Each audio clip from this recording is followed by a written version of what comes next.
నేనైతే దేవుని విషయమై జీవించు నిమిత్తము ధర్మశాస్త్రము వలన ధర్మశాస్త్ర విషయమై ఏమై ఉన్నాడంటే ధర్మశాస్త్రం వలన ఏమై ఉన్నాడండి? చచ్చిన వాడనైతే. ఎందుకనంటే ధర్మశాస్త్రం ఏం చేశాడు యేసయ్య? అది ముందు చూద్దాం ఏం చేశాడు అనేది.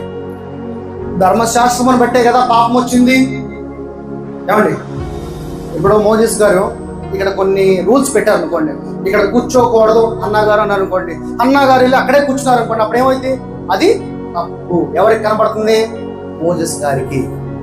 నేను ఇక్కడ కదమ్మా కూర్చోమంది, నువ్వు ఎందుకు అక్కడ కూర్చున్నావు? నువ్వు తప్పు చేసావు. అదే ధర్మశాస్త్రం అంటే. ధర్మశాస్త్రం ఎప్పుడు ఏం చెప్తా ఉంటుంది అంటే, నువ్వు తప్పు చేసావు, నువ్వు పాపం చేసావు, నువ్వు పాపివని నీకు ఎప్పుడు కూడా గుర్తు చేస్తూ ఉంటుంది. అందుకని ఇక్కడ ఏమంటున్నాడు? ధర్మశాస్త్రము నేనైతే దేవుని విషయమై జీవించు నిమిత్తము ధర్మశాస్త్రము వలన చచ్చిన వాడనైతిని. ఎందుకంటే నేను జీవించేది దేవుని విషయమై జీవిస్తున్నాను. నేను జీవించేది దేవుని ఆత్మై జీవిస్తున్నాను. నేను జీవిస్తున్నది దేవుని జీవముతో నేను జీవిస్తున్నాను. కానీ ఒకవేళ నాలో గనక ధర్మశాస్త్రము అనేది నన్ను జీవింప చేస్తే ధర్మశాస్త్రము నందు నేను చచ్చిన వాడనైతిని అంటున్నాను.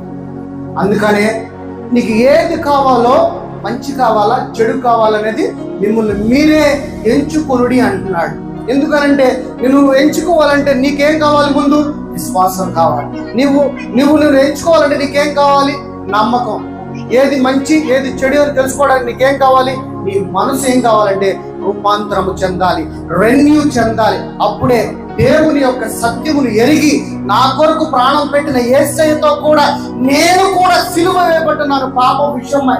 ఇక నేను జీవించేది దేవుని ఆత్మయమని కాబట్టి నేను చేసే ప్రతి పని కూడా నా తండ్రికి, నా యేసయ్యకి ఉపయోగపడే విధంగా నా నుంచి ఉండాలి అనే ఒక గ్రహింపు ఎక్కడ ఉండాలంటే నీ మనసులో ఉండాలి.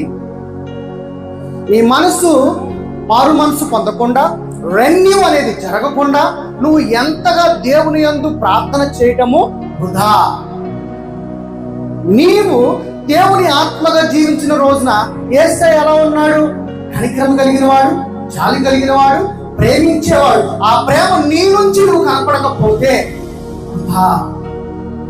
ఎవరి స్వరూపమై ఉన్నాం? మనము దేవుని స్వరూపమై ఉన్నాము, దేవుని పోలికగా ఉన్నాము.